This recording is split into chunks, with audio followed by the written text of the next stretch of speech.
Esselamu aleyküm aziz elleşler. Selamu aleyküm. Sapara aydım. Salam kendine. İyileşler. Selamun aleyküm. Aydın salam. Aleykümselam. Safra hakemine selam vatandaşlar. Oo, Buyur haydi verin. kendine. Ama yine bugün sapara aydım. İlleşlerimize post Sovyetlerin o çileleri diyez. Çileleri olan da bilýäňiz o kıyınçılık demek. Çağrı. Hava Sancım. sancıları yani o post Sovyetler o yıkılmalı. Onların yerine hakiki gün batarın demokratiya deyip adlandırýan nemes ýakynrak bir guruluşlar dörep başlamaly indi bundan soň döwlet guruluşlary. Ha. Ýani şu döwlet guruluşlary döremezden o yıkılmaly, yıkılış prosesi beýem köp wagtdan bäri başlady. Indi şu wagtdan göze görünüp gidip durdy hereketlerini şu göze görünse de şonuň bir gururunu etmeli biz sapara aýdym. Sebäbi bu bizim ýanky täze Türkmenistanyň guruşumyzyň içindäki ädimlerden bir näçesi. Şoňa değişli bolan üçin gururun edeli. Ýa-ni söze sapara aýdyň haýsyňyzy almak isleýäňiz. Oluyor kendine. Bana veriyen bir Aydın'a veriyen. Size berä ele. Doğru. Ne şu Ukrayna'daki hadise. Ya ondan Kazakistan'daki yağday. Şunun birinin yemelerinin katı mendeştiğini, şunun ehli post-sovet nemesi, o Pribaltika'dan kalanı, hep meclisi, yani Kremlin, Putin'in tesirinin aşağındadığını görkezdiler de. Yani şu an Ukrayna'da uç gidip dur. Dünya o karşılığını bildiriyor, o dile getiriyor. Yani post-sovet demelerini seyredip görün. Sınırlar çıkken derler. O ne doğru ne yanlış deyip yigir. Bu ne hemen anladı ya. O şular Türkmenistan'a demesi Putin'in köpeği iki. Ne bunun ne katı açık aydı vermeli. Ne şolun iti olup halkı ne yağdaya getirenlerden ne halkın öz başından geçirdi. Bunu bizim gururun vermemiz gerek her kim öz diğerinde o tenine, ennamına, etimine bu zatları yaşatıyor da şu itlen yani nemesi ön komşunun alaktı bu da şu o hakiki yani orsun köpekleri şular hakiki iki bir milleti ne yok etti diye olacak da üç nesili ayırdılar. O ne ödül oğullarım türmelerde çürüttüler. Hem şu itin yemesi olanı şu diyorlar. Başka da şu neden okuyor. O adamlar doğru düşün. O bunu yani payçılığa salıp yani emederi yalak neme derler. Yani şu an hem mecelat görünüp duranlar. Ne Ukrayna'daki uğruş sebebi. O şu pro-Ruski diliyor da. Yani Putin'in diyen adamı bolsa şu tayda uç bolun ok. Şu adamı bolmasa şunu ayırıp koymalı. Koyup bilmese de uğruş etmediler. Emetmen. Gücüm var diye de ben aşağımdaki da diye. Onu açık diye gıdla öndür onu. O naatati beyleksini o böğürmöğerli nimetli deyip o da atları erteki yani nemeti. Bu imperiyede derler. Bu bir mafyozu strukturu yalak strukturu. Olur. İnni sonu geldi de şu an öldü kadın çukurunu öldü düştü. O öldü düşeni bir neme volun bir de milleti kırdı. kırıp otuyor. İntiham kırılacağının sani neçe varacağı belli derler. İki taraftan. Yani şuun 10 mindən geçti diye de. Ors sallatlarının ölülü. Ödem Ors milletin bitirdi. Öldür hiç. Ne yine onun yaşıllan. Yani Ors'un dargamağına ne Adem'i ne Putin attı da şu milleti dünya Kavap taşını alıp yemettiler de. İzgoyalak oluyor. Atı ayrılmışlar. Ne 30 yıl şu da atlara düşünmedik korkup geldik de. Ne bedelim bu katı ağır oluyor. O siyasi sıyın edilmediğinden oluyor olsa para. Şu O taylardan. edilmedik yani o şondan bolya volun ne deten yaran yemen yeng diyem. Diyerdin yengden o. Kıymet etmeli.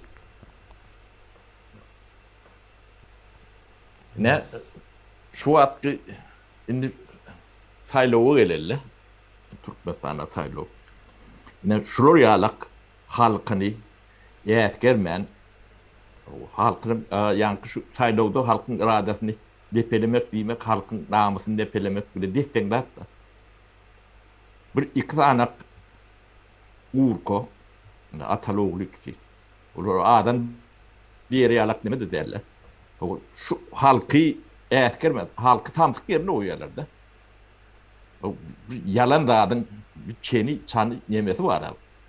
Adamla yani saylanma hukuklarının arkayın böyle. Keyfine depeliye de ve ediyenim şu diye de. Şimdi bunu biz yutmalı mı? Millet öyle cevap verin.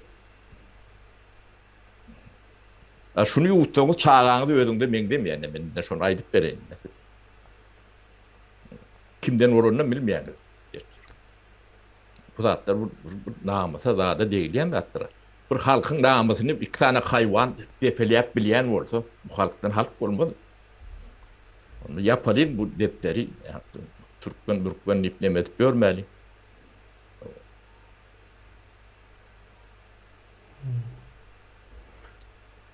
Boluyanda atlar.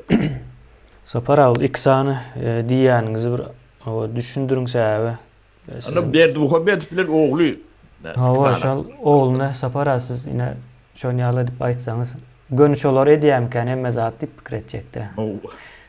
Şoma bir açıklık getirme. Olar simbolически diýilýärmi rusça nemesinde aýtsaň, o simbolik ýagdaýda şo taýda durşalar o halkyň ýanky namusymy da nämesi bar bolsa şonu depeleýän hökmünde o görünýän bolmaly.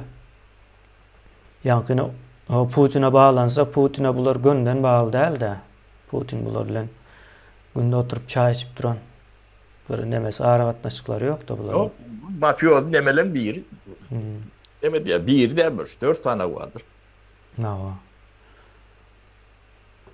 O son yine bu nemenin hava yankı şu nemenin içine o açırt soğuk ramfları olarak oturtmalı. O yemeyeceğiz şu bir şaykan nemeleri. Nava. Ne şonun ýaly bir ýagdaý. Soň ine bir ýyldaşym sorapdyr şu taýda. O Ewraziýanyň o näme analizini etseňiz diýe bundan soň diýe Ewraziýa. Bilmedim näme diýip sorama isläpdir ýany. Indi Ewraziýada nämeler bolup biler diýilen bir sorapdyr.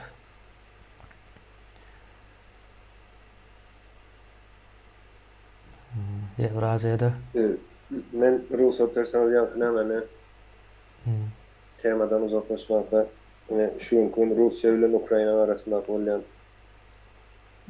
çatışmaları diyelim. Şu aradaydım. O yine bahana vardır. Ya da girme için gerekçe değil ya o. Bir devletin üstüne çözmek için gerekçe. O Rusya adayı olup bilir ve men öňe Rusya adayı eger şertler şonu senden talap edýän bolsa, uruşa gatnaşmak her bir ýa-ni watandaşyň borjydyr. Özem ine Türkmen diýilýän bolsa, Türkmen aslında esker bir milletdir. Yani uruşdan kaçmak, yönetmek, onyalık neresi yoktur. Yöne şertler uruşa gerektirmeyen olsa ya da uruşa zorlamayan olsa şertler uruş hemişe cenayettir, yani cenayetçilik kasatlan ya da uruş etme. Şimdi men habarlara doğruyum aydan habarları izarlap yetişmem bilemem ve habarları başta 2-3 gün habarları bilen nämetjek oldum, imitlenjek oldum. Yani habarlara seredende yankı gatı kän yanlış informasiýalar bolup bilýär otayda soň habar oldu. Nämeden alyp diýip aýdyp biljek şu ýagdaýymyzda manipulasiýa da bar, provokasiýa da bar otayda. Şoň üçin habarlarda yankı men dogry maýdan hiç bile orientirasiýa edip bilemem. Näme bolýar diýip yankı prezidentlerinin açıklamaları vardır. İki tarafam prezidentlerin açıklamalarına seredende de yine misal için Putin tarafından sereteceğiz. Olur diye Ukrayna yine nemeni Aytya'da atom bombasını döredip bilecek altyapı var diye. Şoň için hoplu diye. Yine Rusya'nın özüne seredende o döredip bilecek altyapısı değil, atom bombalan in köp böyle özünün elinde. O sen hopullarlar o neyle hoplu oluyor? Hava. Sonra şol ýalyk bir nämeni prezidentim çıkıp aýtmagy, olay hem näme diýmek, yalan diýmek. Diýmek sen diýýäniň hemmesi yalandyr zatlar aýtjan. Ya da manipulasiýa üçin aýtjan. Ya da näme diýe, o taýda diýe Rus diline gadagan etýärler. Rus dilinde elbette bir döwlet öz başda boljak bolsa onun döwlet dili bolmaly. Ne saparasyz ýaşadyňyz, komünizmde de Esser dövründe diýen ýaşadyňyz şol döwür Rusça bilmän ýol alyp bolýarmy? Yok. Onda o näme üçin oruslardan şol döwür hiç kim soramady. Näme üçin rus dili? Esser diýmek Rusça diýmek däldir. Esser diýmek şol bilmesen adam hatawyny duranokdurlar. Ya onu o şonda näme üçin rus dilini şoň ýalyk, rus edebiýatyny şoň ýalyk hem mere mecburi öwredýärler. Yine bulun bir soraw işareti. Oğlum bu zatlar men oylap tapamok. Putin'in aýtýanyndan yola çyksak şo bolýar. Putin'in oýan ortaga atýan tezinden uğur alsak, onda yine soraw özüne olmalydy. Onda näme üçin sen diýmen şol Rus akly, Rus döwlet akly näme üçin Esser döwründe Rus diline iň esas dil edip koydular. O yerde diňe Ruslar ýaşanlar, özbekler var, gazaklar var, kırgızlar, türkmenler var, Latva, Litva, Estonya, olanın öz dili var. Näme üçin hemme dili denk tutmadan? Yine bulan bir soru. Ya da şol döwür saparaga näme bolýarmy? Yine aýdaly din meselelerine eliti. Din yok. Din. Yani men ýalňyşmasam yankı nämelerden Hudaý ýoly beren yankı döwlet işgärleri var, ýol başçylary. İşden aýrýarlar. Hawa. Ine dedeniň nemetinden o artada geldi. Gizli dilýärmiş. Doğru şu zatlar gizli dilýärmiş. Yani hiç kim aýdylmady. O edilýär bolýar, ýerde gizli, o bilmediklerini bolup. Onu gapurfa sonra berýärler-de. O menne çağam sünnet ettim diýip işden aýrýan diýär-de. Oraz Muhammed bir näme diýär? O çykyrdan görkez diýipdir, sünnet etilmedik bolsa. Yine bu zatlar şu gün Putin'in aýtýan nämesinde diýmek Putin öz-özüniň düşmany bolýarmy? Ya da Rus döwlet akly öz-özüniň düşmany bolýarmy? Yani bu zatlar bahanadır. Yine bir bahanası var indi. NATO girecek bolýar, NATO şo yer girse diye, yani men granitsalarıma has ýakyn gelýär diye, NATO diye eskeri güýjü, menden güýçlü diye. Yani şu gün NATO uruşa girse diye men atom bombasını ulanjak diýip NATO'nu saklap bilýär. Yeme aydın yine senden korunmak için NATO girmeye mecbur oluyor. O sen adam olsan o NATO ile işi yok hiç kimle. Sen yani orsiyet dünya hop kadan orsiyet. Ha, hop O salacak bolyan, o salacak bolyan, o salıp bileceğini mi demesi onu. Ne krim ne hem çinalın. Krim orsun yermi. O düğüne seyretsen orsun yerim der. Krim tatardan geri. Osmanlı değişti bulun. Yüzler yıllar. O görün serget çekilen son, gol çekilen son, o bolya edilsen son. Şey etmiş aklıma diyeyim yerler ne ben yok var. O sen gücün var. O edin etmiyorsan o Ukrayna'da bir yerden ödüne bir gollu etmeli var abi. O sen adam da eylekler adam değerli. Şolur yalak deme koyuyorlar da. O men o men adam. O siz adam değerli ya da. Yani Putin'in yankı argumentlerine terip bunlar yine narkoman, o nasyonalist, terörist devam edip ne ben ne şu dağıtları 25. ayağı burada ne yadık mı ağzından eşten dağıtıp da hem de cefin demesi o teksti mengeçtir. Birleşelim diye yani hem katmayınız hiç bularım. Birleşeli diye araş Ukraynara halka. O terörist olsam öldüm terörist. Narkomanı olsam kim olmalı? O yani nasyonalistmiş. Sen kim ırkçı göre nasyonalistinde. Şimdi şun derdinden şular yalak yollaşın derdinden bir milleti yine büyük bir milleti neme alarlar. İzgo edip taşlayarlar. Dünya karşısına. Yani şu ailede de ne orta milyon orada işten hukuk görür de.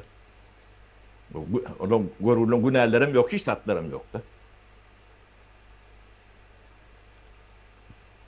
Ama eden dağıtları dünyada iğrenç öğretmiyor da. O inni Türkmenin şu tayda 40-50 bin bilim ok tane doğru nemeti okuyucular vardı, studentler. Olur bağımsızın bir yeri o hani hükümetten. Korkusundan yani son itidip deyim şunaydı yani Putin'in itidip. Son yani ruhsat vermese teredni nemetmeli deyip bilen nokta. O çağları bir iyiye çıkmalar uğraşım içinde. Dünya öyle adamlar yemedi ya. Sen adam değil mi? Hükümetin ne yemediğini düşünüyenlerim ki şu adamlar yani bir hükümet diyorlar yani tavırında. Hükümet diyseniz yanılırsanız hükümetler indi o yerine gelelim. Indi uruş meselesine katı ulu tema olan için onu sonuna çıkıp bilmeyiz. Yankı Türkmenistan'daki sistema ya da kuruluş diyelim. Türkmenistan'da Sovyetlerden ayrılan devletlerdeki şu an kuruluşlar neyle işleye? O aslında yine yani kolonyalaştırmak ya da kolonya sömürmek bir devleti neyle amala aşırılıyor. Yine onu yanlışmasam nem için bir devletler, bay beylikler, garip kitabında batılı yankı araştırmalar bilen çok kitapta ortak oyuluptur. Şu mesele de var ya. Özem kitabın başlıklarında olmalı şu an yardım için. O belki de başka kitaptır yöne. Yani imperyalar ya da imperya aklına hizmet eden devletler neyle işleyerler? Yine bir yerini basıvalıyorlar. Basıvalan son şu yerde öz adamlarını yerleştiriyorlar. Yolbaşı edip yerleştiriyorlar. Halkan gulyalar edip şu öz içindeki resursları yine şu halka çıkartıyorlar. Amerika ne edip vardılar? İspanya, Portugalya, ondan sonra Fransa varandır, Anglia varandır, Amerika yani Amerika Vespucci'nin şu tayını doğulu karta geçirenden sonra elbette Christopher Columb birinci olup baran şu yer gitmiş oldur. Yöne bilen ok Amerika'da onu. Yöne Amerika vezbuci deyip näme o doğulu kartasını çıkarıyor şu yerini. Ondan sonra yani gidip gelip başlayalar. Yani işte koyan zaten şu yergem giren vakti resursları çıkarmak için baranlar Angliyalılar ya da yani Portugalya çıkaran değildir. Yerliler çıkarıp verendir onlara. Şimdi şunu çıkartmak için olan başına bir sanat yankı eskerlerden, yenelerden koyuyla institut gözüne getirin ve şol institutun yanlışları ortaya çıkıyor. Onu kamilleştiriyorlar. Ondan sonra kolonya sisteması teze sistema bu kolonya. Bundan 100 yıl ön kurulup başlayan sistemadır. Kolonyada basıp alan yerin ya da ele geçiren topraklarındaki adamların öz içinden birini saylapçıları yolbaşı ediyen. Sebebi beyle ki adaydı ayaklarına ken oluyor. Fırsat tapan o badına ayaklanıyorlar.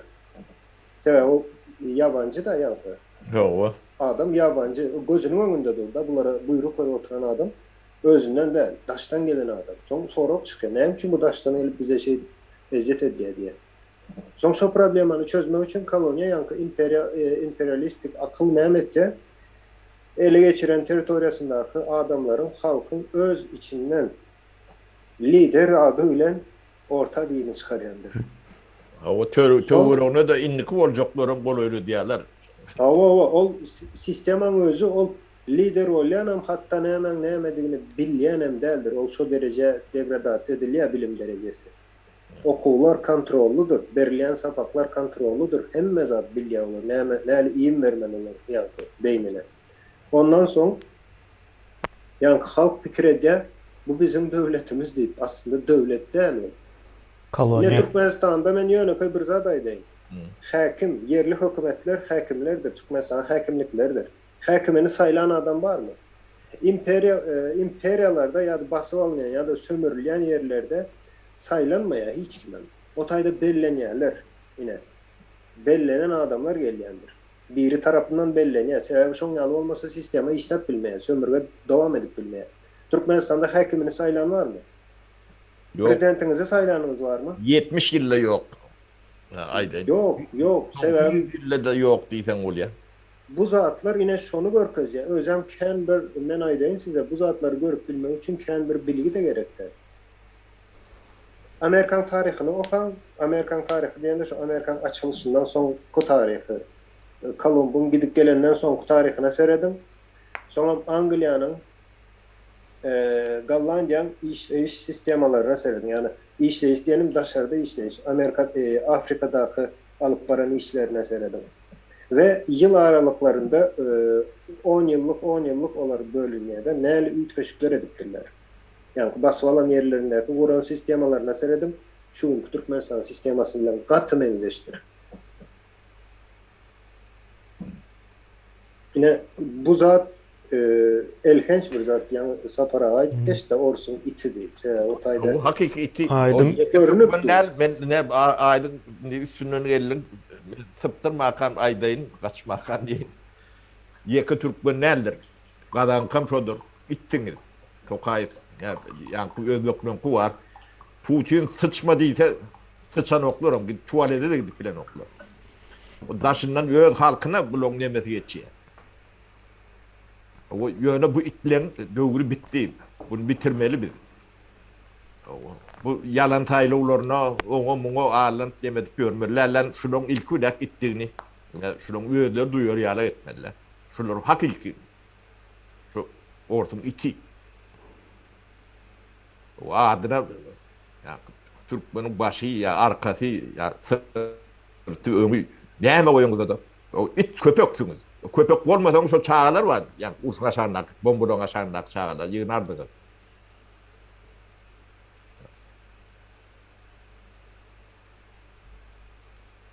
Öyle çağları yok çotaydı. Çok için. Öyle toğran. Ne yapayım? Tek çağlan okan yok çotaydı. Berdim konbedi. Sapara yine şonyalık dışarı yurtlarıyla bir bağlanışıklı bir zat olan yağdayında geopolitika meselelerinde yekece karar alınan değildir şu meçe Türkmenistan'ın içinde. Zınkın çıkar plan o biren. Yekı Türkmenistan'ın değil. Hava şu yine ne hemen Postsovet Respublikalarında. O ne için o devletlerin öz yani bu pozisiyası niýede bular? Eger öz ıhtiyarlı bir döwlet bolýan bolsa, olan pozisiyası niýede? Indi öz ıhtiyarlı döwlet we pozisiýa diýende ine şu zat bardyr. İçeridäki ilatyň we neslin gowy durmuşda ýaşamak üçin şu günden ädilmeli ädimler bardyr. Şu pozisiýany gorap bilýän bolsaň sen öz ıhtiyarly döwlet diýip bolýar. 30 ýyldan beri bir sany belki men bilýän däldir. Bir sanyk mysal berim. Ine 130 ýyldan beri, aýdy 30 däl, 130 ýyl beri, 1881-nji ýyldan beri hiç tat bolanok. Aýdyp bereýin. Şu iň soňky nämesi başlan sapara. Iň soňky nämesi şu Göktepe uruşu. Türkmenin hakyky ine hiç kimi dinlemän öz erki bilen karar alıp yani orta çıkan yankı Göktepe uruşu. İň soňky ine şol var. Şondan soň ýok var biz. Mene görem ok içeride. Yok. Gul. Indi o häzir şol tema değişli bir soru vardı. Uzaklaşmanka. Biz bu taýda adamlaryň köpräk gyzyklanýan zatlaryna birinçilik Kemine jogap bereli. Kemine bağışla yankı soraw nämet men birinji ýaňy bir watandaşym soraw berdi, o sorawdan Şol watandaşymyz sorawny düzetdi. Ya azıcık harp ýalňyş ýazypdyr, Orta Aziýa diýmek isläpdir, o Avrasiýa diýip demek telefonu näme awtomatik düzelýän bolmaly. O Orta Aziýa nähili ütkeşiklik bolar diýä, ýa-ni Orsiýatyň ýa-ni urşy diýär-de. Ruslaryň urşy. Neme Orta Aziýa men ruhsat bersen aýdaýyn bir azajyk. Sapara ýöne hemmesini aýtman käbir nämeler gizlidir. Sana söz sana beren. Yok siz aýdy berin. Siz sır satmaňyz okşan aýdy çakdan. Yani Orta Aziýa öz başlyklygy, hakiki öz başlyklygyny almalydyr. Onsuz bu milletler imtihan katarına da goşulyp bilen o da görünüp durandyr. Şoň üçin öz başlyklygyny gazanmalydyr. Öz başlyklygynyň gazananlygynyň gazanlyk diýip 30 ýyl Allah we milýän ekenler. Şu döwlet ýolbaşçylary taýlanyp gelip, taýla ulen gelip, taýla ulen gitmeseler, o siz öz başlyk dälsiňiz. Şu ömürlük gelýän prezidentligiňiz baý bolsa, siz öz başlyk dälsiňiz. Onuň ýeti başgadyr, ýa ömürlük getirilýän demeder. Ine Ukrainada ýa 4-nji, 5-nji prezidentler de çalyşyp durda. O nähile problemaly nemeli bolsa da o taýla ulen gelýärler, taýla ulenip gidýärler de. Kanun bilen gelip, kanun bilen gidýärler. Ha, döwlet birden gulary ulluk bolup giden ok problemalar bar. Ýöne öňe gidýär. Ortiýet bilen şu wagt ortiýedy Ukraina üstüne çolmagyň büyük sebäbi şu. Başka hiç tat. NATO'da däl, beýlekli adam däl, dilen däl. Başka hiç tat ýok. Bular 5 gezek saýlaw geçirdi diýär-de. Şoň wilýanyetinden çykýar. Şoluň diýen adam däl.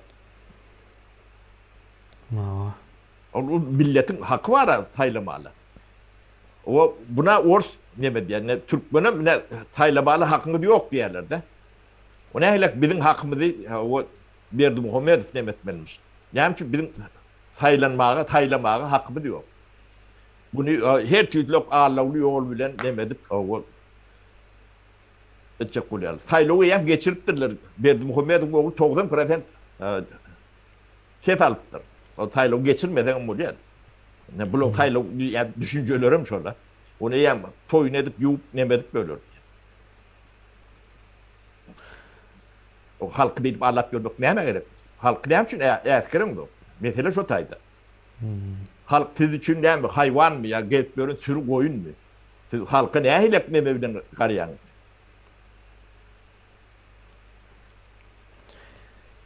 Bu halka bağımızın bir nokta içecekler ne diyorlar? O kontlağıyla dörediptir korkulmak için.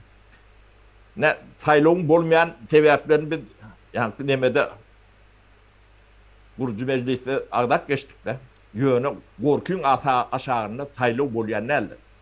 İlki korkuyla ayırmalıdır ortadan. O.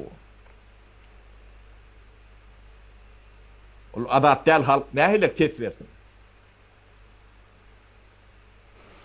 Ýa. Soň ýene bir gowy bir soraw bar. Oňa geçeli ondan öň bir iki komentariýa bardy. İki kurs Orçayda da gelipdir diýip biri ýazypdyr. Soň aşağında da orslar hem gutlaýas diýipdir onda. İki kurs bilen. Şon ýa komentariýa bar ýöne indi esas sorawa geleli. Rossiýada Rossiýa girizlen o sanksiýalar Türkmenistana nähili ziyan ýetirer diýip sorapdyr ony. Sapara. Türkmenistan öňsä näme sanksiýa aşagyny. Mümkin olsa men sanksiya meselesinde birinci Orta Aziýany aýdaýyn. Orta Aziýa döwletlerine birinci nawatda etmeli işi vardır. Ol hukmany iş islendik döwlet öz aýagynyň üstünde özü durup bilýän ýagdaýa gelmelidir. Şol ýagdaýa gelip bilmän sen hiç sadam edip bilmeýän. Yani sen öz interesine bolup bilmez, azatlygyna, garaşsyzlygyna hiç sadam bolup bilmeýän, öz aýagynyň üstünde durup bilmeýän bolsa. Barmy aýdyň Türkmenistanyň içinde? Indi şonam aýdyp geç ine. Soradyň. Türkmenistanyň içinde öz aýagynda ýani öz ıhtiýarly bolup biljek barmy? Onu şu gün göremiz o Türkmenistan'ın içinde de. Bu men näme üçin onu aýtýan, öz aýagynyň üstünde durup bilmek diýip. Ukrainadaky şu günkü ýagdaýda ýa-ni Zelenskiň men bir ýalňyşyny görýän, durmadan kömek soraýandyr. Durmadan kömek soraýan. Indi Zelenski del men şu yerine bundan 100 ýyl öňkü şol padşah Rus padşasynyň Orta Aziýa girmeden öňkü Türkmenistanyň içinde ýaşaýan türkmenler, o Garaöýlerde ýaşaýan türkmenler şol akyl şol adamda bolan olsa hiç kimden kömek soramaz. Kömek soran ýagdaýynda ýa-ni watançylyk urşuny bolmakdan birazjyk çykyp başlaýar. Elbette karşında güç näçesi senden güçlü olup biler, yani o seni yok edip bilecek güç değildir. Yani ölüp bilersin. Köp adam ölüp, yani ölüp biler, urşun şerti ol, yani ölüm vardır bir tarafında. Yöne en sonunda doğulu bitirip bilmeyendir. Yöne sen kömek sorama, hiç sad etmen, ayakta kalmak demek, bulun öz başına bir taraftan yap, öz baştaklık demektir. Öz ihtiyarlık demektir. Benim fikrimçe bu global dünyanın hem täsiri bolup bilermi? Şonuň ýaly 3-nji dünýä ýurtlarynyň baş tutanları diýildi, prezident diýip aýtmaly. Olar tarapyndan hem o näme edilýär ýöne ýalňyşdyr zat. O giňişräk pikir edip bilseler, men näme aýdaýyn, Ukrainanyň öňüni açan tarapyny aýdaýyn. Ukrain milleti diýip bir millet ýokdur. Ýöne ine şu uruşda eger daşyndan kömek soraman, dine öz güýjü bilen aýdyna ekrana çykdym, aýtaw men Ukrainada ine watandaşy ve men bu toprak için gerek olsa canımı veririm. Men topraksız bu can ya da bu beden näme gerek? Şu topraklarda yaşamacak olsam deyip aýdyp açıklap bilersin. Kömek hiçsat etsen edersin, etten soracak del.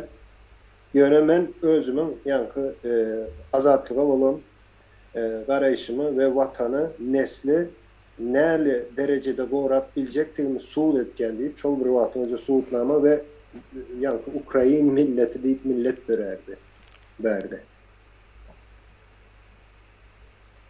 Gene aydın millet dörödü, o Ukrain milleti birenya, oranya, o ortam bunor ýalaklady, beklemedim kendiyen. O planlarda yok, o zat ýalňyş hasaplapdyrlar büyük bir nämede, ölçüde. O sanksiya nemesinden şuna bir jogap bereli. Sebäbi gaty giňiş alýas, sada gitsin, gaty giňiş bolsa bolanok. Biz öz aramyzda düşünýüp geçip Türkmenistana täsir edermi diýäňiz sanksiya? Mümkin däl.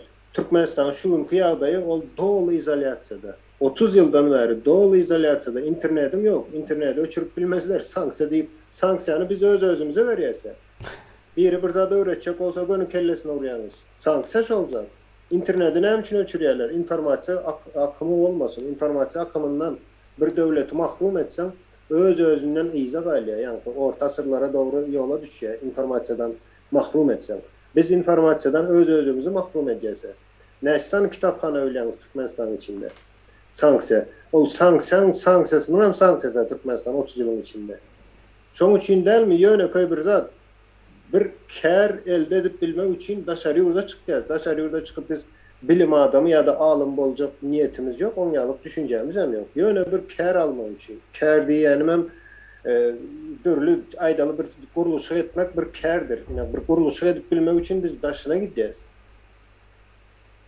Ya da yine şonyalık muallim bolup bilmek üçin biz daşyna gidýäs. Näme üçin? Türkmenistanda şu zatlar yok diýmek. Bu zatlar yok bolsa näme sansa girizilsin. Bank sistemini SWIFT diýerler, sansa Türkmenistana SWIFT del banklary şo taýdan aýyrsaň müýtken zat yok. Banklary ýok etsen. Yok. Aýyrtma da yok. Ama sebäbi yok bu zatlar. Türkmenistan bäde gaty näme ýagdaýda ýanky şansly diýip. Gaty ulu şansy var, näme şansy var? SWIFT öçürsinler Türkmenistana. Bankları cezalandırsınlar, adamlarını cezalandırsınlar, ne daşına çıkıp bir an itsany yapsınlar sen, internetini yapsınlar. Türkmenistan'da birine varıp sorasan havaram olmaz o sanksiyadan. Öňe men bir kerde ne Türkmenistan'a sanksiya girizmeli, onu etmeli, bunu etmeli. Sanksiyan näme diýen düşünýän maksady var, sanksiyan ady bilen geçmez. Arkasındaky maksat vardır sanksiyan öňüne goýulan 5 ýyllyk, 10 ýyllyk, 50 ýyllyk diýilýär. Aydın. Kıyıska orta uzun vadalı efekti net yankı getirip bilecek ziyanları ya da önüne şoňal maksat koylar. Ýöne Türkmenistan şu maksatdan haýsyny goýmaly. Biz orta asyrda ýaşap ýörüs. Ona ne hemen sanksiýasy. Deme aydın 25 ýyl 90-njy ýyllarda Türkmenistana bilim alma demesini onu dünýäde jemgyýeti beren nokta. Putin'in demeti veriyede. Şulon bilimi bolmolle elliyede. Ne kramplar, dağıtlar bilen demedi. Ne şu sanıktadır. Yani 100 yıl idadın ya da. Onun men dövlet adamı halk demeti, nemeti deyip bir topar kottordup demet gören adamlar vardır. Hemmeti şu nemen propaganda nemelerdir yani. Halkın gözünü demetmek için. Ne şol adamlardan siz ne millet bolup o 25 yıl 50 yıl bundan näme üçin Türkmen mektebi, Ors mekteplerden pet derecede bilim veriye deyip bilmedik. Dövlet yolbaşçısı, dövlet adamı, boş adamdır, hiç sattır. Ne o zatlar görülüp durur. O bilimin yani mektebden başlayalar da. Şol iyide olsa o sen yani o okuyanın ömrü ne dik geçecek? Sen çok bulu olmalı, hizmetkar olmalı. Şunu ne muallimler bir şikayet ediyorlar da bir de diye katneme diýeniz. O problemlerinizi gündeme çıkarmayan olsanız şeýer etdiňiz sorun neme bilen. O kıyınçılığınız bahadır, yokurdan berilýändir. Ýöne näme şu meselelerin problemlerin hem mejetini gündeme çıkaramıyor.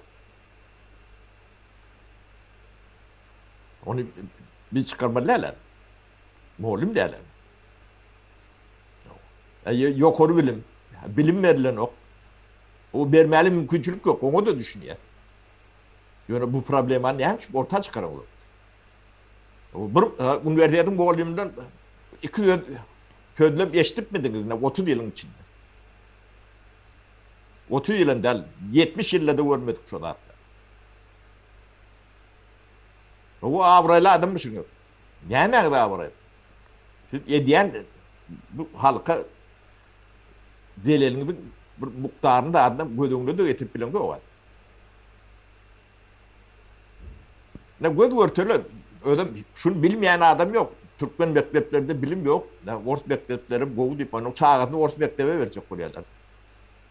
O men vatanım modanen men şo ýurdun eýesi bolup o men çağam näme üçin bir gelmişem çağatından ýerde okup bolmuşum.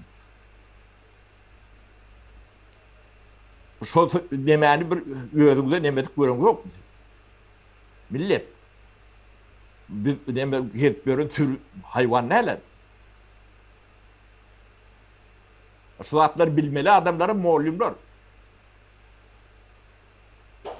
Pedagoglar. Ilim, bilim budokları. O siz niye verediyorsunuz? O size devlet yal edip onu sizi ekle taklamalı. Onu da şikayet etmeli. O sizin borcunuz olmalı burada.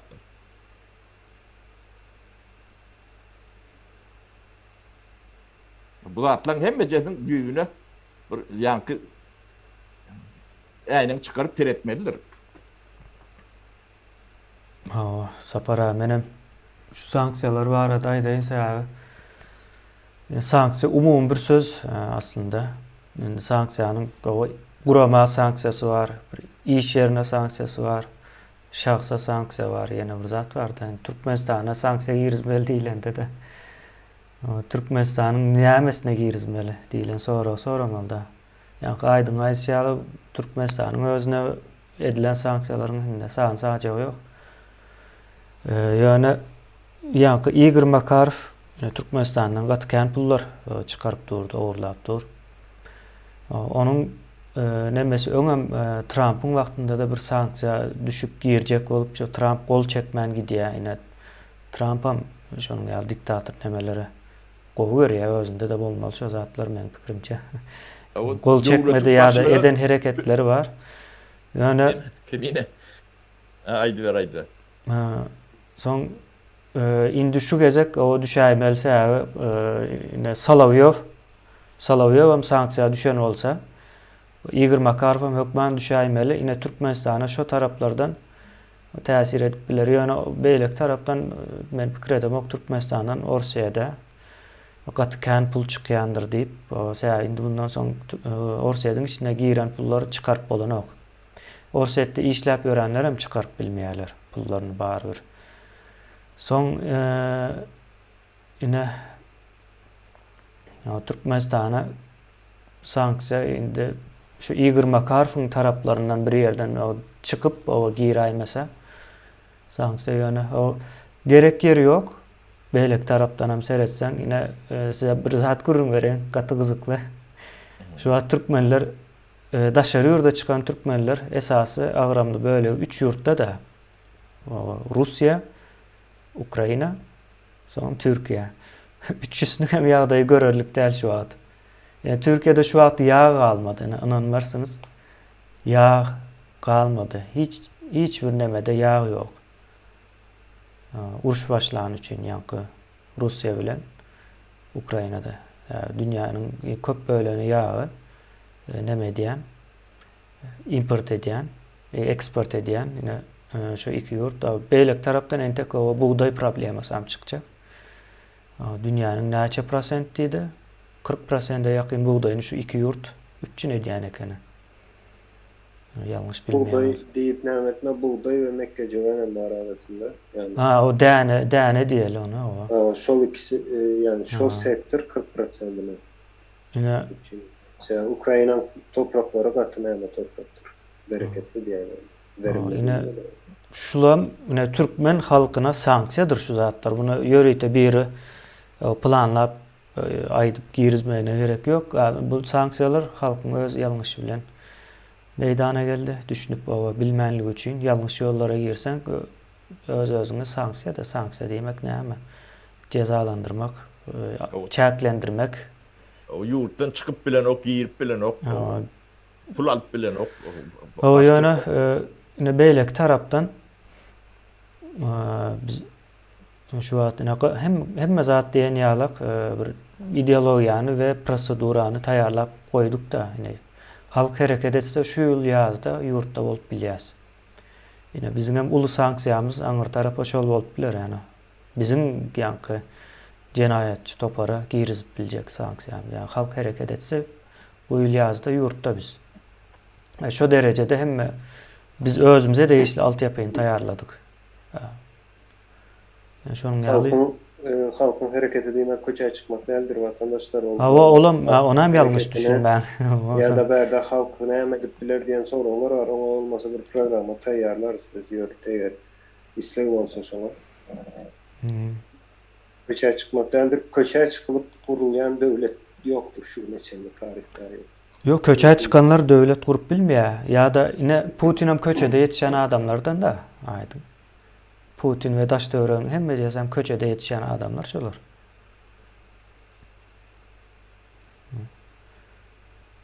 Yani Türkmen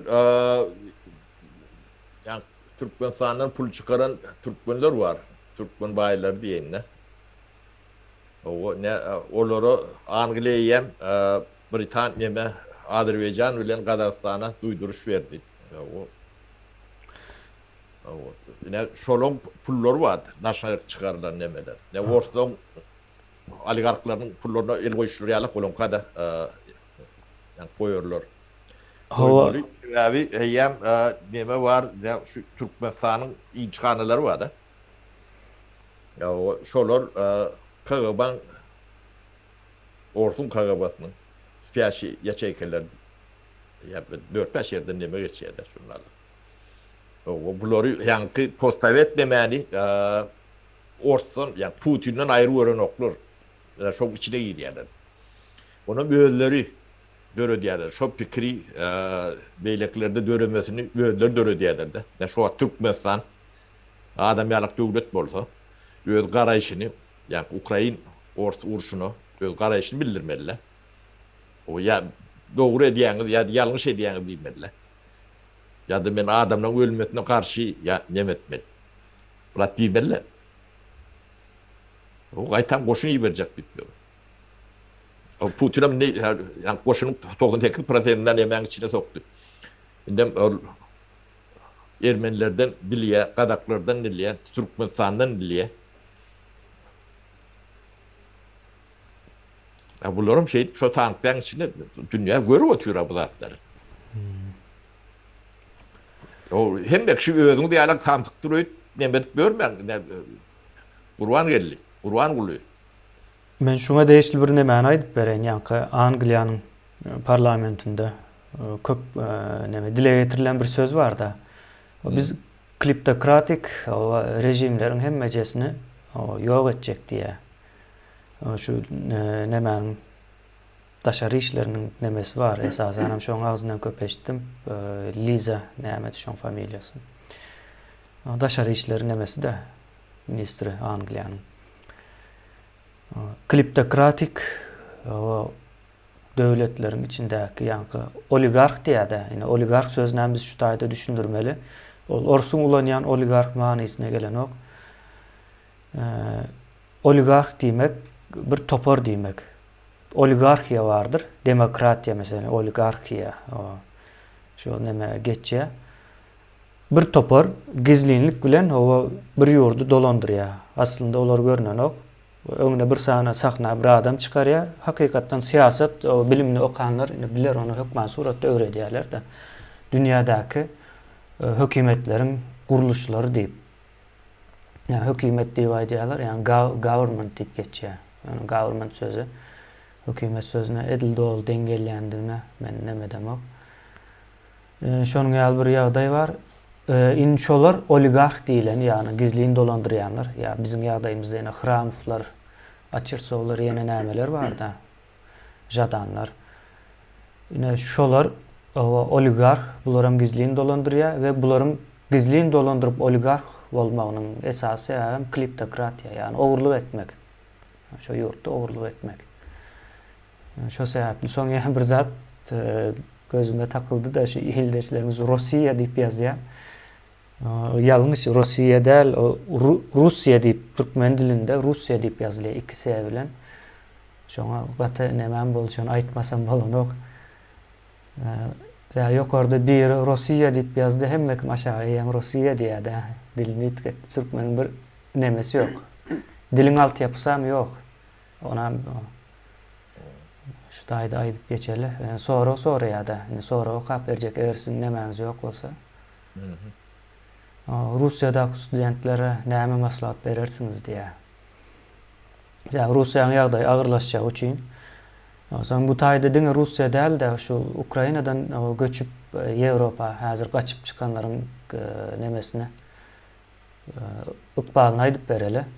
Ýene köpüsi biz Ýewropa geçdik diýip begenip görenler bar eken geçen jam etdi biri. Diýdi häzir şu wagt Germaniýa geçenler bar. Ukrainadaklar aýdym Germaniýa geçip bolýar diýýärdi. Soň men aýtdym. Soň bir soradym. Germaniýa baryp näme diýerler, nirede galýa diýip soradym. Kampa ýerleşdiripdirler diýýärdi. Aýtdym kampa ýerleşen bolsaň diýdim, onda seni ya Türkmenistana uradarlar, o taýada uradyp bilmese Türkiýe ura diýerler. Ya Türkiýe bilen bularyň nemesi bar, Ýewropanyň sözleşmesi bar, bolmaly, açyk däl ýöne. Üçüncü dünýä ýurtlarynyň göçmenlerini sen özüňde sakla ýa-da saňa uratmaly diýilen ýaly nemesi bar. Ýagdaýy bar. Bir ildeşimiz hem oligark däl, oligark diýär, oligark diýip ýazylýar o söz. Oligark orslar o harpa a diýip aýdýar. Orsdan öwrenseň ýalňyş öwrenýän o zatlar. Ýöne dilim, ýani sözüň kökenine seretmeli bäde. O söz sebebi ýa-da international bolýan bir söz. Neme? Rim köne Grek sözü bu. Grekler o söz. Şu Greklerde seretseňiz o bilen ýazylýandyr, o bilen hem alınýar. Ya Fransuzcada da şoň ýaly. Oraya oligark diýip aýdylýar, neme diýen şu. Oligark o rus dilinde sebebi udarýan, şoň üstüne düşmeýär. Şoň üçin ağır sesli berýär. Menin rus diline alergiyam var, ýa-ni gaty erwet alergiyam var ýa-ni. Bolup bildiğinden.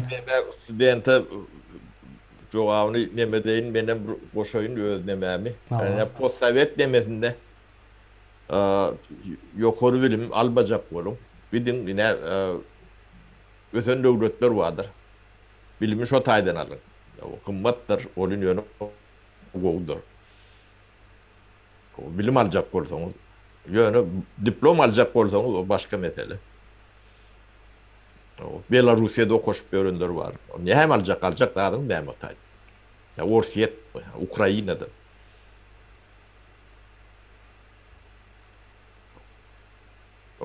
Vaktinizi, canınızı, malınızı yerden tapan yalak.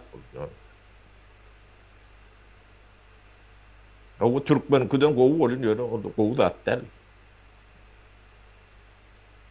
Bu torum hiç tadı yaran okur. Yani Ayne şu Orsietdäki bilen Ukrainadaky studentler barada gurrun berelde. 2 ýyldan bäri şu taýdan jaňlaşýanlaryň sany ýene Türkiýe, Ýewropa, Amerikanyň ýa-da Hytaýyň diýeli. Şonuň nemesine ýetip bilenok da dengelip bilenok. Sen näçin dengelip bilenok? Şu taýlarda okasaň köp adamyň gözü açylmaýar, ýani akly, göz ýetimi açylmaýar. Şonun derejesine düşüp post sovet nemesinde gömülüp gidýän de. Şonuň üçin bulara bir maslahat berip bolmaýa, maslahat bermek üçin hem öz ýagdaýlaryny düşündirmeli çykyp. Kim ýagdaýyny düşündirse şoňa bir zat diýip bolýar. Ýöne umuman Orsetde bundan soň galmak kynlaşar, ýani aýlyklar eýýäm günlük iň pes $10 diýär-de. Şu wagt $7 düşdi diýip düýün öňkü günme. Orsetden bir studentimiz gurrun berdi. Enen we atagyna kömek berip bilmeýär, pul otaýym etmeýär, iýerjek bolsaňam gitmeýär. Ukrainada uruş turdy, en atanyň hiç gyzyklanýan ýerämi ýok. Kömegim etmesmiken ýani sapara. Deme çağlarını yerden tapan ýalak bu millet gaty geň kemine. Yo sebäbi ine aýdyň bilen öňrek bir gurrun etdik de bir adam ýetişmesi üçin bir $3 milyon, $4 milyon çykdagy bolýar diýär-de. Bir neme ösen döwletlerde. Umumy nemesi pul manysynda däl de umumy edilen çykdagy. Ýöne nemesi Türkmenlerinki işlemeyen aeroporda yatırıyorlar o pulu. Ya çykdagy edilen ok. 10 000, $15 000 belki jem çykýandyr çyksa. Onun nemesinde çıkan o. Ondan soň näme üçin gymmatly däl. Yetiştirilen çağa gymmatly däl şonuň üçin. Ne var şu studentlere adı üzerine birinci studentin nämedigini düşünmegini isleýänler şol başyndakylar. Student diýmek entek akyma garşy ýüzüp bilýän bir şahslar. Yani şol köpçülik nire bolsa şo tarafa gitmeli olarsanız ýöne birinji wezipeniz var. Dünýäniň niresinde bolsaňyz bolun, student bolýan bolsaňyz öwrenin bu zatlar. Okan öwrenin, uniwersitede oturup iň soňunda şu diplomy alan wagtyňyzdan öz şahsy bir pikirlenip bilme okuýuňyz barmy ýokmy şonu özüňizden soralan aýa sebebi. O diplomy aldym men näme bilýän? Bilmeýän bolsaň o diplomy goýup ýene täzeden oku. Yani birinci maksat çok kıyınçılıklar olur o tarihte. Misal için Avrupa tarihinde 19. asır en güçlü yani dünyanın teknolojisine ve dünyanın şunkine ösüş yani şun gören ehli zatlarımızı ortaya çıkaran akıllar yine şu kıyınçılıkta dörendir. 19. asırın başı birinci dünya harbı değil. Birinci dünya vuruşu var. Ondan sonra 19. baştan 19. asırdan sonra Birinci Dünya Uruşu var, İkinci Dünya. Yine şol arada yetişen adamlar vardır. Olan çağları 19. asırda geçiyor. 19. asırın sonu. Avrupa'nın en gülleridir şol. Karanlık gülleridir. Öz arasındaki yani uruşlar diyele, çatışmaları diyele, yani şol arasından şol yalık akıllar çıkıp bile ya da akıllar dörep bile. Yani önünüzdeki maksat student olayan olsanız okumalı olýanız. Bahana gerek değil. Uruş var diýip bahana etmem men fikrimçe yanlış bir zat. Uruş bolup biler ýöne entetsen diýre. Yani bir söz vardır. Dozokda bolsam diye yani ölenden soň diýsen dozokda bolsam bolýar. Ýöne şonda da näme diýär keep going näme bolýar? Uzak Dowam et diýär. Durma diýär. Yani dowam et diýär. Dozokda bolsam da diýär.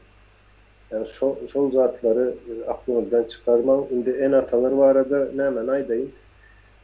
Bizde çağaları yine daşına çıkıp çağalar hem okap hem işlep öyle pul uğratyanlar var.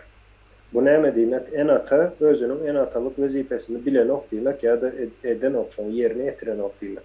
O çağa dünya gelende sen çağadan sonra o dünya gelecek mi diye. Sen getirdin onu. Demek cevap verem sen olyan şu çağa. Şonu yetiştirmek sen borcun oluyor. Sebebi eğer çağa saylap gelse, en atasını saylap gelene hiç görmüyor. Ya da hatta dünya geleceğine saylap gelene. Ben misal için saylama hakkım olsa saylamaz, dünya gelmeli. En ata getiriyor çağlarını. Öz için getiriyor. Öz egoistik nemeler için, duygular için çağlarını dünya getiriyor. Ya da çağa yasan o hattaki zevki değil yani ne mi değil şol vaxtda bir keyfe gelip diyecek bolýan. Keyfi hoşluğa. Şoň üçin çağan dünya getirýän sen. Diýmek çağan dünya getiren sen bolýan bolsaň jogap berýän sensiň, başga hiç kim değil. O uruş oldu, o Putin şeydi diýmek gerek de yani. Mümkin o bolup biler. Ähli zat hem zat ýa-da olasılık mümkindir. Ýöne näme bolsa da sen şoňa jogap bermeli. O zatları çağa yasamakdan pikir etmeli. Çağa yasamakdan pul geçirmek problemasını pikir etmeli. Yani getirdin mi, getiren olsan yine adam yağlık eden işine cevap ver. Çağına cevap ver. Berdeki en neme yerine geldik de şu an. Böyle devlet, vatandaşlık cevapgerçiliği, konstitüsyon cevapgerçilik o zatları geçtim. Çağın cevapgerçiliği diyeceğiz. O ne aydın şunça çağa daşanla helak bolup ýöde.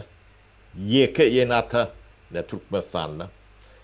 Şu meseleni yani gündeme demeye çıkaran ok da. Yememişsin, korkuyamışsın. O sen çağa agar. Sen korkuyup çağın ölümüne sebep bolýar. Şoňa düşünen ok. Sen hayfını teşeceksin. Çağın ölümünü teşeceksin ya korkuyun. Bu millet ne ile korktur? Ben şunu hiç düşünüp bilemem. Ben ya başka döwürde doğan adam bulur gatı arkayın çağan bir yerde bolur danin şuraya yalak ýagdaýda. O ne haýlak buzurlup ýatarsın sen gorkkan. O bu hiç rahat kalmandıra bu millette.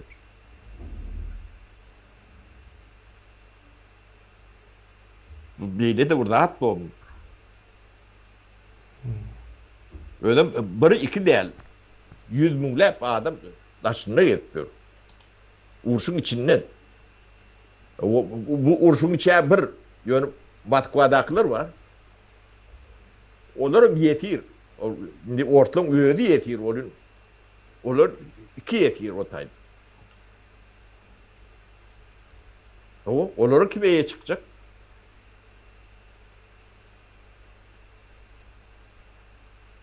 O İranlıların madarına dedi. Onun aladasını ne taşından kıygırıp gayırıp bir diyalog demeler etmedi. Utanç yok. Ay bolya da diye. Bir adamın hiç değeri, nimeti yok. Bu şeyle olan da Taylo geçirişem de çok için şunu alak nimet. İkunun içinde Taylo yani Zavoş'unu geçirdiler diyeceğim olacak.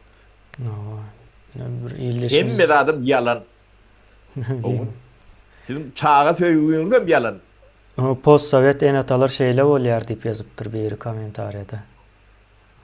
Ya o nämesi tragediya batervet zat keminesi ve yine yankı Afrikan çöllerine nämelerini görküzya nämede vardır kanallar yankı tebigatı nämeken. Skadırdı o.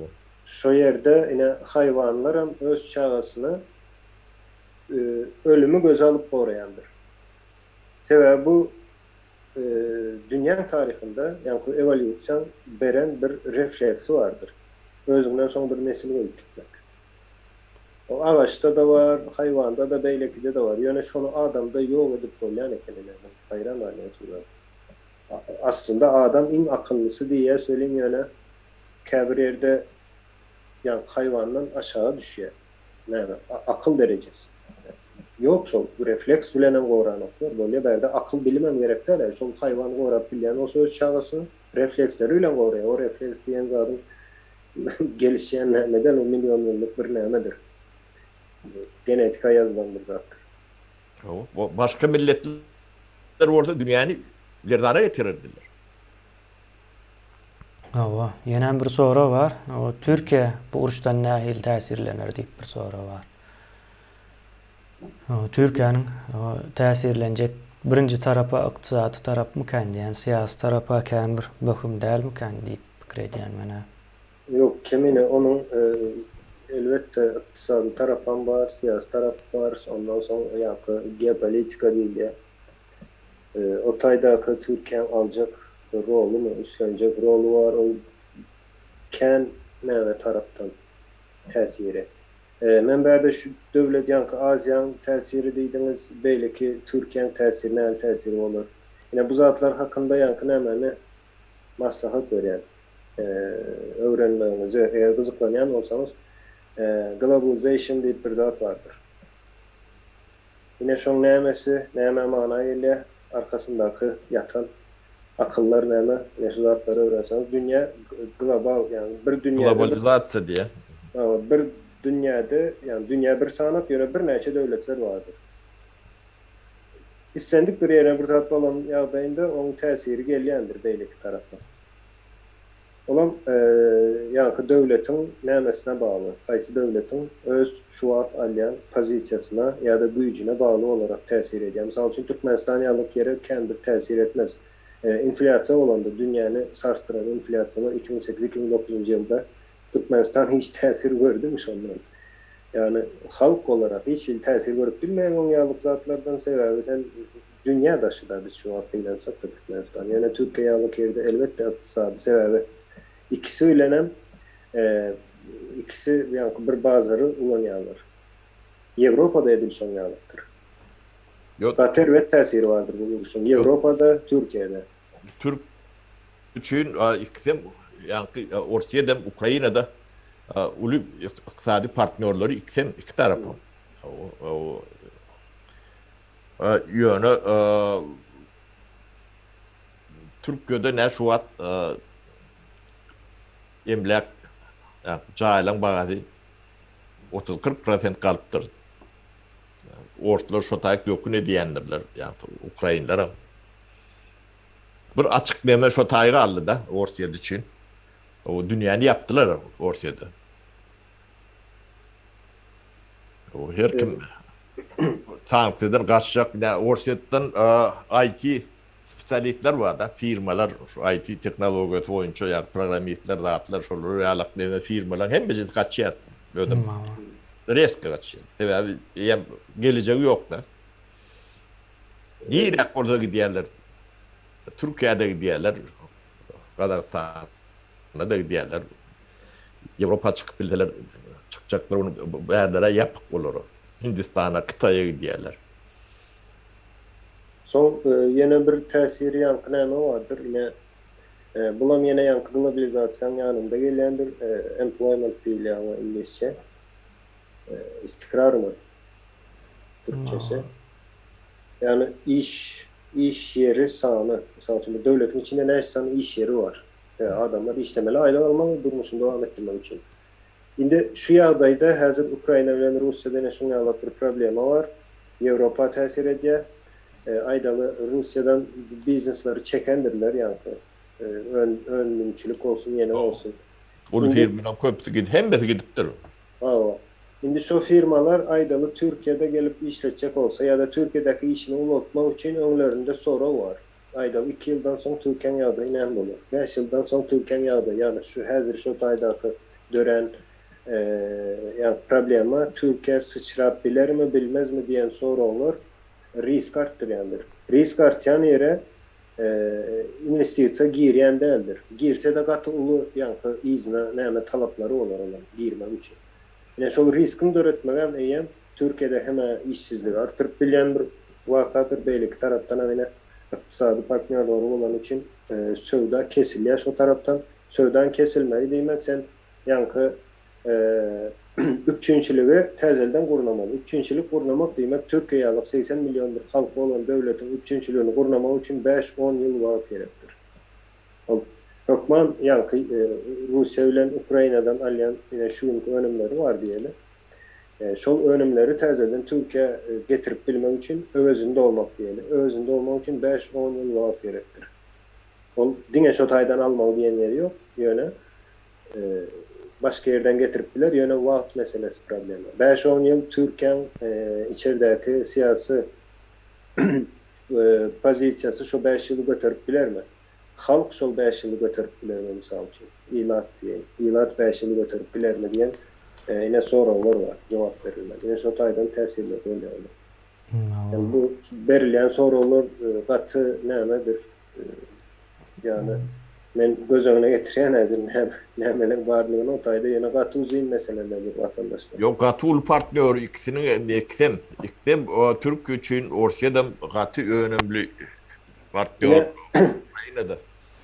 Saparavan bir aydan nemesi vardır yani diversifikasyon değil. Saparavan başta çıkışlarında şulardan sonra diversifikasyon nemediğini bilyen mi diyeti de. Bu sözü Saparağa yine yönere ullanan o köp adam aytkendir ama bilse neme bilme ama bilen de nem böyle diversifikasyon. Diversifikasyon demek sen istendik önümçülüğün ya da daşından üpçin edilen bir önümün neçe bazara bağlılığı ile keskitleniyor. Misal için sen enerjianı, devletin gelen enerjianı yeke bir kanaldan ya da yeke bir bazardan üpçin edilen olsan o bazar yıkılsa sen devletin enerjisiz var ya demek. Berde de yankı diversifikasyon mu çıkıyor?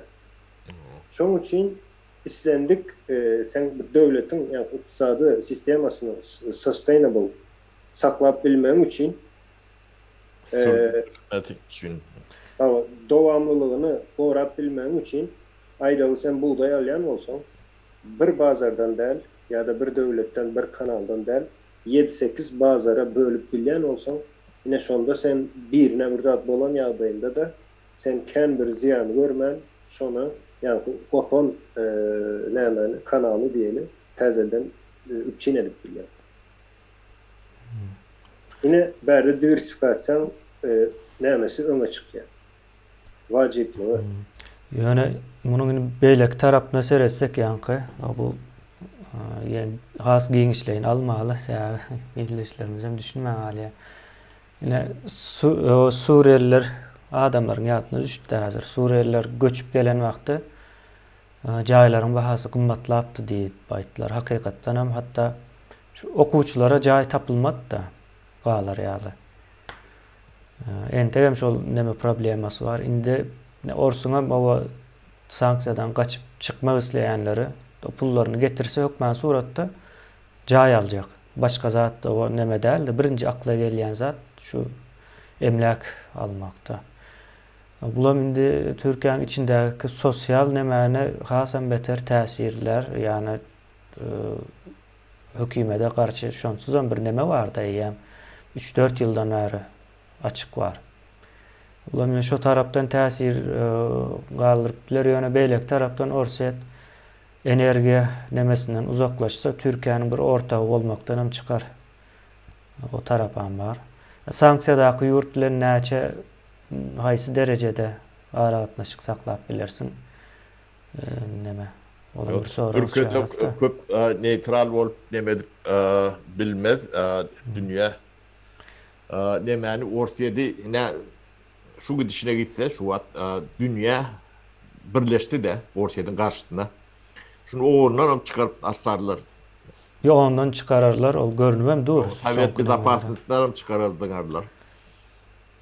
Şveýsariýa o tarapsızlığını bozdu. Şweýsiýada bozdu ýaly ýalňyşmasam da. Yara uğratdy sebäbi. Ine o 217 ýyllyk bir taraplygyny bozan Şweýsariýa o näme üçin Türkiýe tarapsyz galjak bolýar? Ine bulan uly soraw şaratdy sebäbi Türkiýe häzir gününi halas edip ýör. Gününi, her gününi halas edip bilse, şükredip ýören bir ýagdaýa düşdi. Şonuň üçin belki bir zatlar geler, o bir ay, 2 ay bir zatlar gelse ondan soň biz hem yaparys diýen ýaly. Ularaň hem köçe siýasaty ýaly bir siýasaty bardy, uzak. Günübirlik siýasat, bular uzak nemetmeýär. Şonuň üçin Türkiýanyň hem neme bilen arasy gowy bolup bilmeli däl, mümkin däl. Indi bularyň nemesi Ýewropanyň maksady ine Russiýa bir howply bir zat. Akly bolmaýan Russiýanyň başyna kim gelse de, ýa-ni Putiniň ýagdaýyna gelýär iň soňunda. Olaryň hasaby boýunça şol. Sebäbi Russiýanyň içindäki ýagdaý Putin öndürýär, Putin döredýär, orta Putin goýýar.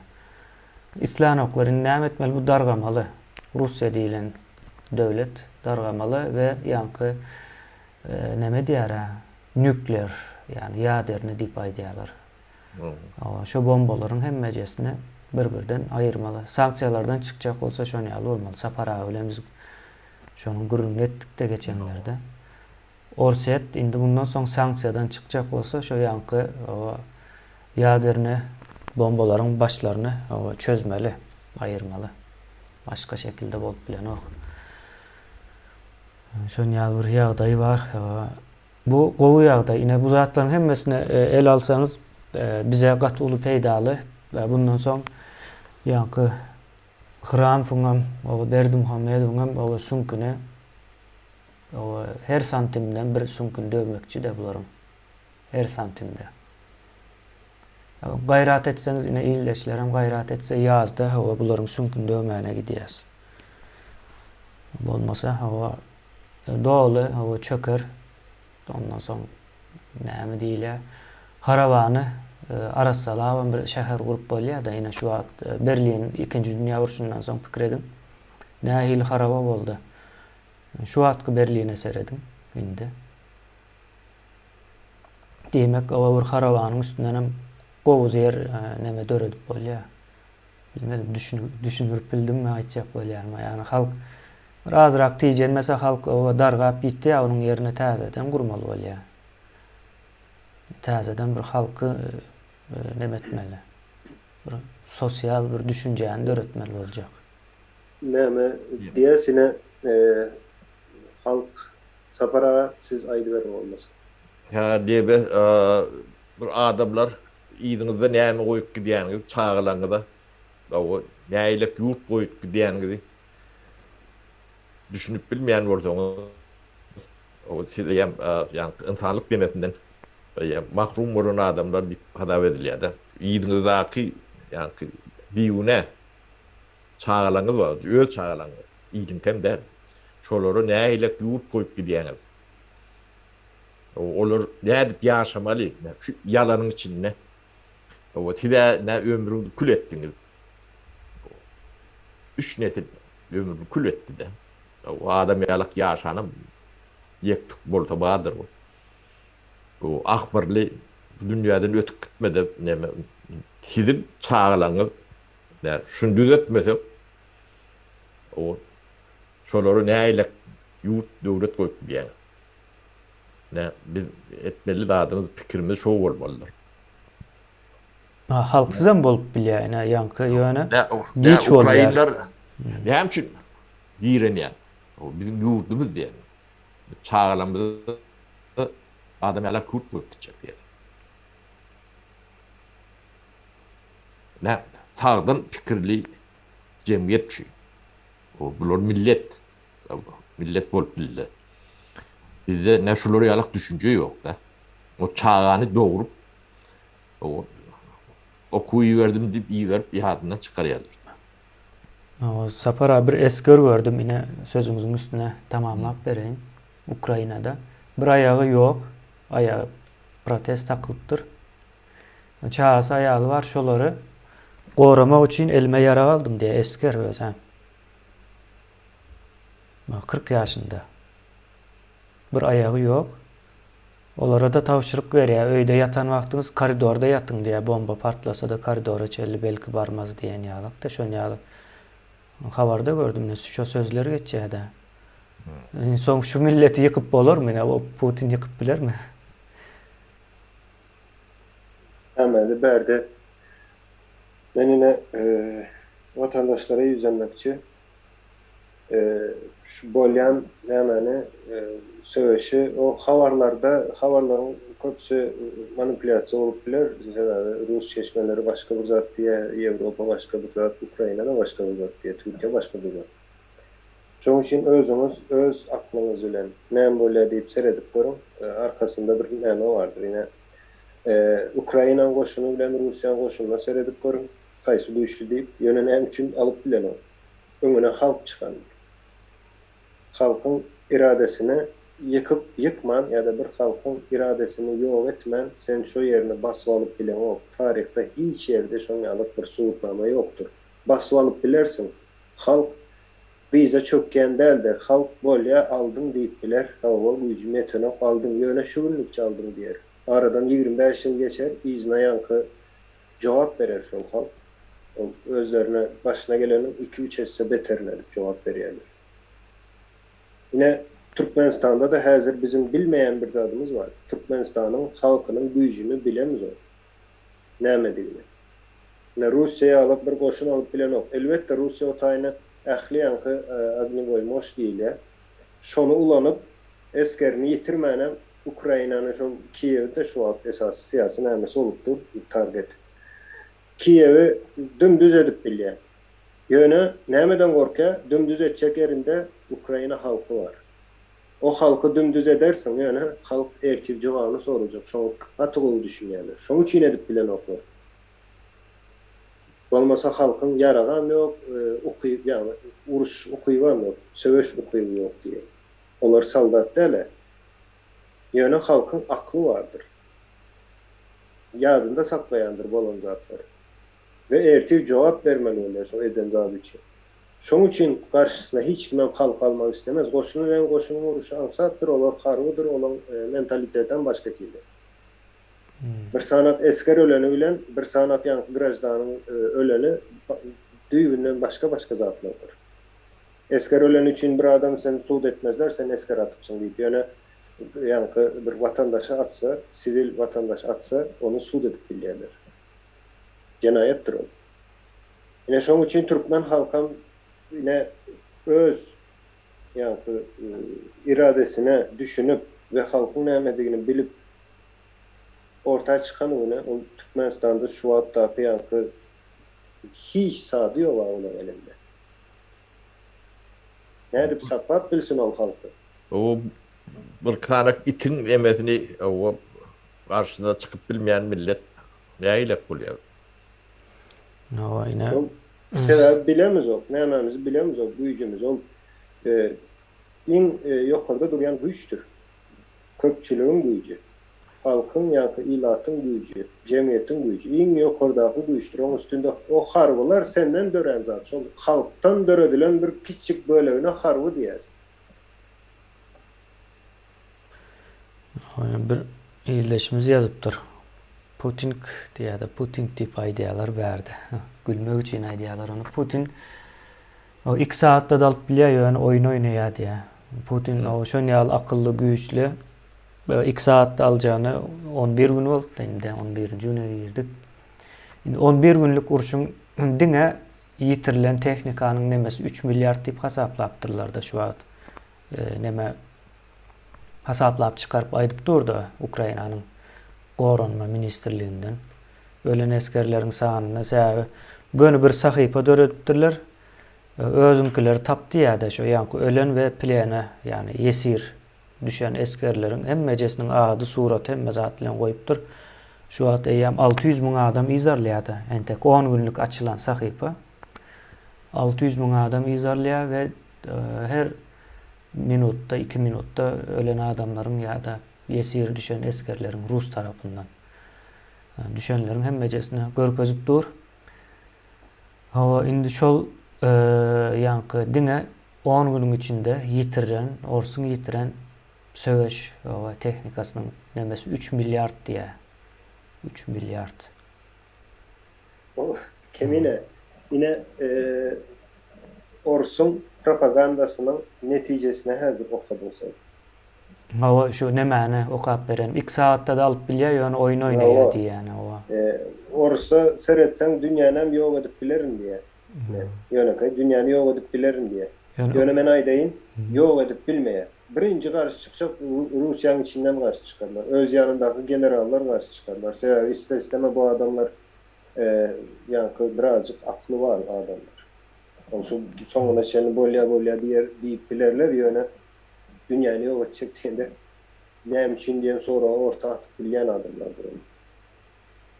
Yani Rusyan gücü diyeniz bu harvada şonyalık güçlümüşüm. Ben şu zadaydım.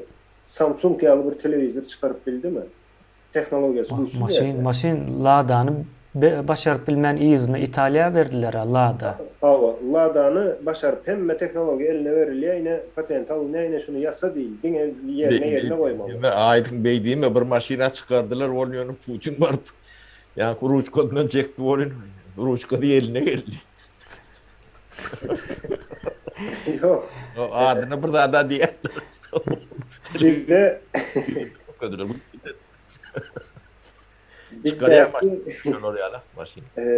bizdeki problema biz dünyanı esir deyip tanıyat. Yine hatta Saparağa da içinde yaşayıp içinde infaz kovilliye. Bizi diyedik dünya. Dünya esirden ibaret. Hem teknoloji esirde var.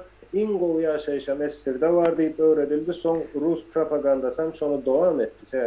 Propagandanın büyük etmek ya da teze bir sisteme geçirmek için akıl talep ediyor. Yani esirde kendi akıl yetiştirilmedi. Dine tapet bilimler vardır. Kimyası, fizikası, matematikası vardır esirin. İndi şu yerde akıl deyilen zat filosofiya yanında. Filosofiya kadanan deyip ben. Yanlış mesela. Ya da saylap öğretiliyor filosofiya. Kadagan yalak kadagan değil. İndi şu yağdaydı yine böyle aydıldı da yine bu güçlü deyip o bizim beynimize gazılan bir nemedir, yazgıdır. Ruslar güçlü istese bir saat alıp. Güçlü aydın yani düğün ben Gardon deyip Ukrayna'dan demesi var. Dimitri Gardon diye. O katı oğlan. Putin'in kursdaşı var. Schwarz Schmelli bir familyası var. Yani şu aydan yani razvedkan nemesinde şkolunu bile okaptırdı. Putin bilen. O ne yani dünyanın korkutup gören adama ne diye o klişkesi var diye de. Bıçok diye. Akuruk diyorlar. Şondalık demesi onlar razvedçik olmu deyip o geri tokya olur. Yo bu neme benziyor da aydın geçen sen özün gurun verdin de. Berlin'e yankı Rus askeri gelýänçe biz gazanyýas deyip neme Nemis halkyny aldap ýörüşleri ýaldy. şu wagt nämäni edip öğrenem şu 45-nji ýylyň propagandasyny ulap berler abi. Hemme ýeri yapıp internetler hem yapıp ortaýdyň içinde biz gazanýas. Biz alýas. Hatta Ukrainany nazilerden halas edýäs diýip berä. Ol näme üçin aýdýar ony? Sebäbi nämäniň kodlary bar halkyň ikinji dünýä söwüşinde. O şu kodlary barmykan entegem şonu ulanjak bolýar. Yine şol taktika yanlış. Yanlış elbette. İnternette öyle. Dünya ülkelerinden havari yok. Gorulu. Yok, bir Z kuşağının gururuna ediliyor. Dünyanın ahli yerinde Z kuşağı değil. Aa. Yani Z nesli mi değil? Yani. Onu da Ukrayna demeti Orset'ten katı ütköç deme bu Ukrayna bilen ok. Yani ortalar düğünün bilen oklar. Ukrayna düğünün başka millet başka ütköçük deme. Ben ne Ort bilenem, Ukrayn bilenem, ne günne gurleşip durna. Tapawdy yer bilen yok gala. O da tonkuda ütködü. Atametler. Putin ortaya neme Ukrayna'n tanan o, bilen o. O şoňçyny Hawa indi kapana düştü. illeşlerimizin hawa aklynda şunuň ýaly bir soragy dörendir. Onda näme üçin bu ýalňyşlar etdi diýen soragy dörýärdi. Ýene post-sowet sindromu diýilýär bu zadyň ýene-de. Şoňa aýlanyp gelýärdi. Näme üçin post-sowet sindromu hakykatdan uzakdadyr. Hakykat bilen bagdaşýan däldir şol adamlar. Ýaşaýşy. Putin Yalanın içinde yaşap ýörler öde. ya Putin näme diýip pikir etdi? Ine 6 aýlap o serhetde ýanky taktika ýani türgenleşik geçdi-de. Harby türgenleşigini geçdi. 6 ay howa, 6 ay geçdi. Indi gözü gorkandyr Ukraina halkynyň. Indi biz girip başlasak hiç kim sesini çıkarmaz. O ýanky Gül bilen garşylarlar. o gül bilen garşylarlar diýilen bir düşünje bardy sebäbi. Ýanky rus dilinde gürleýärler içinde rus dili häkim. O ýene näme şonuň zatlary ele alýarlar, ýöne ýalňyş netije çykýar. Bu internetde ýanky ýa-da aýdyn Z guşagy diýär-de iň soňky nesil ýa. Şu wagt 25 ýaşyndakylaryň täsiri gaty uludur dünýä. 25 ýaşa çelli bolanlaryň täsiri. En atasına sözüne geçirip bilen nesil bol yöne aydamız o. Bu nesil bir köşktür o. Näme diýilýär? Baby boomerlar ýalak tendir ol. Hawa Hemesine de bol. Yani şu Z kuşak, ortalan propagandistler var. Talavyov, Kisilyov diye yeni de bir o gıydları var. Z kuşak şolor ýalak nämäni absolut kabul eden nokta. dinlärim. Beýle bir iğrenç bilen beter edýärler. Ýöne olar oňa düşünen ok. Ben şu Kisilyov dinläp bören adamları saylap çıkar bilýän. Mende de şolara, yani şu dinleyenlere de iğrenç görüyor da. Dur attarga dediler. Yalan abi, Evet. yalan. Yaşamıyor adamlar burada. Saparaga tuğu yere değindiniz. Indi yankı yanlışmasam Dost bir olan näme Ha var. ine ha. Dost'taky işleyenler şolan ýaşyna seredip görüyor. O Z Ine kuşak. kim olan ine yankı näme makroleniyası gaty dogry. Yani halka bir zat düşündirmeli Yaptılar. olsa ona indi hava täze çıkan kanunun esasında olur yapmalı oldu da sebebi. Kanun ile türme olsun diye de. Yankı. Havarlarda yanlış havar diýerler ýa-da başa bilmez. Tamam. Yönlerin duruşu bilen yalan. Soňam ýene bir zat bar. Men şu Dost kanalyny seredende bir zada hayran kaldym da 200 000 çelle gön efirde görüp bilýän ekenler. Bu dünýäniň hiç bir habar kanaly şonça görülen ok. Soň men pikirlendim nämeden kendi o ýalňyşam bolupdylar ýani Russiýada şu Dost kanalynyň başga hiç bir zat görer ýaly, hakykatdan uzak. Şonuň üçin hemme kim şo taýyny görýär, maglumaty şo taýdan alýar. Yani doğru sebäbi näme-de ol adamyň beyni, logikasy imitlenýär doğru zatlardan. Samimiyet diýilen zady Yine näme samimiyet var. Естественно, özüm gören olsa bilen olsa näme terede Zelenskiň reportajy var, onun Putinki var. Ertesi Putinim çıktı da. İkisini deňeşdirip göreň. Ola KGB, bu da KVN. Ona KVN, KGB'ni näýle deme. O ýeňişini bir teredip görüň da. Orada hiç adam diýen ok, tabii bir yani yüreğinden gelen de aday bir da. Ödüm hiç bir yankı altına atır näme dip nemesi yok da. Böyle. Yüreğinde näme gelýän bolsa tabii nemesi. Oo, O Putin kam hemmejesi ýatama. O Näme näme wagt ýanky ýerden uzak gitmäge kemeni aýtdy da Putin onda näme üçin? Putin ýalňyşdymy? Ýalňyş hereket näme üçin edýär? Bir zat aýdaýyn berde özü üçin ýalňyş däl bu zatlar Putin. Putin'in dünyası. Indi on ýalňyşmagynyň sebäbi ne şunda bolýar. Siz ýekece Putinin ýanynda ýa-da Russiýanyň şoňalyk karar alýan mehanizminiň içinde Putin'e karşı gelen adamları gördünüz mü? Aydalı Putin'de yine Koranmak Ministri Putin'e karşı gelen yerini gördünüz mü? Gelip biler mi? Dışarı İşler Ministri gelip biler mi karşı?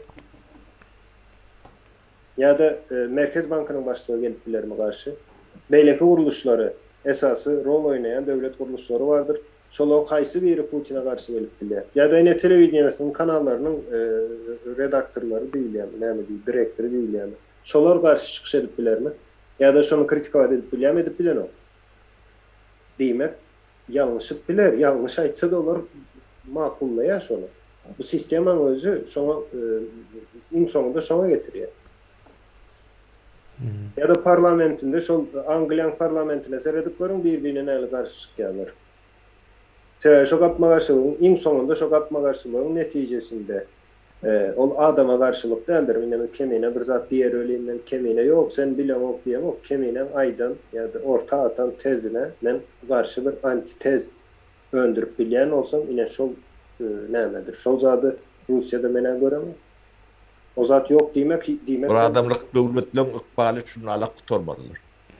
Onda sen yanlış bilýän, yanlış ýan diýme.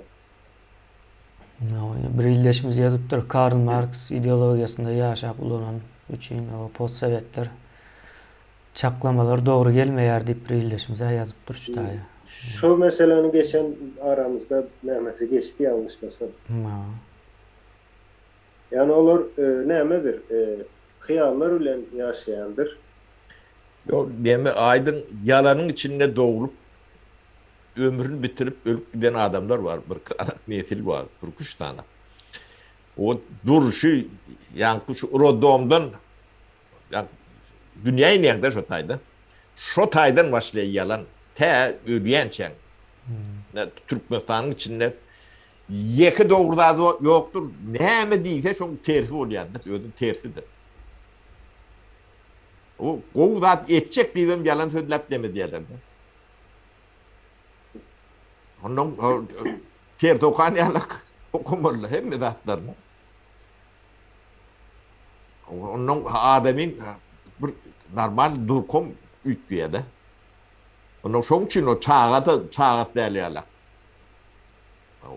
Doğru däl ýalyk. Ine tatdy däl ýalyk.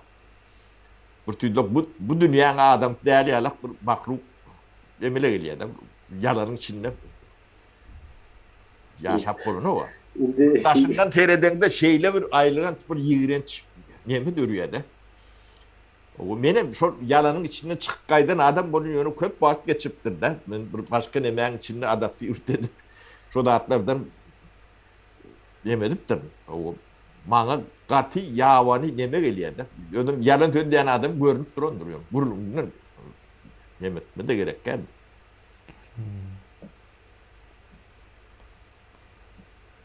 Şolur yalık problemler bu var. Bu adamlar eğilip bir gözünü açıp şu zatları ünsünü çeker yalak etmedi. Son bulur yalak vahşi oluyor. Ne Orset'te ne yani Ukrayna'daki etkilerin zatları vahşi ne mi? Hakiki vahşi. Bulun nemesi yani küçüstüyetiniz diye de şu nemesi çuğtuası yok olup diye de ne Türkmenistan'ın türmelerine de bol nemetmiyor. Ne Türkmenistan'ın türmesi Orsun türmesinin elbet varyantıdır. Ne şolur yalak türbe var yurtlarda hiç tüslük kovuluk nemelik olmak mümkün değildir. Demokrati o zatlarına iyi hem olmalılar. İlk türme o medeniyetin hacet kanıdır başlaşayarak o cemiyetin nemeden türmeden başlayan. Şolur yalak türmesi bolun cemiyetin o iyidil cemiyet olmağı mümkünçülüğü yoktur. Türmäni gurup berenim şu orsuna özü de. İşledip berenim şol. Türmämeňize nokta konslager. O konslager. Soň hava bir ýerleşmiş, hava bir näçe gezek sorady. Şoňa jogap berip biz tamamlaly bugüne. Hava ýaşlylar, hava näme etmeli indi diýä. Ýani ýa bir gezek soratda biz vatandaşlar bolup hava indi näme etmeli diýä. Ýani vatandaşlaryň jogapkärçiligi näme diýip soraýar şu ýagdaýda. Meniň düşünşüm boýunça. Ýa-ni sapara aýdym. Näme etmelidigine aslında 2 ýyldan bäri aýdýas, ýöne gönümel o şunu etdiýseň şonu etjekmi ýani. Manidami soralýar bu zatda.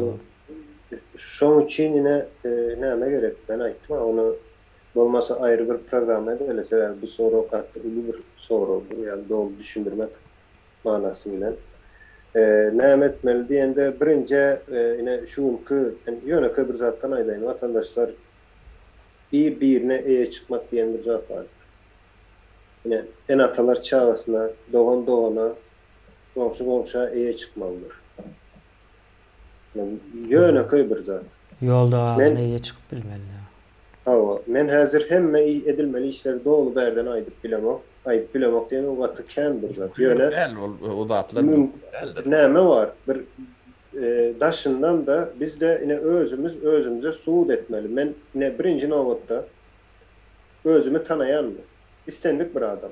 Özümü tanaýanmy? Men kim? Ne şu soraga jogap berip bilýän bolsam, ondan soň çağan bolsa çağana eýe çykmak, soňşuna eýe çykmak, dostuna eýe çykmak. İň soň şol zat vatandaşa eýe çykmak, vatana eýe çykmaga gelýär.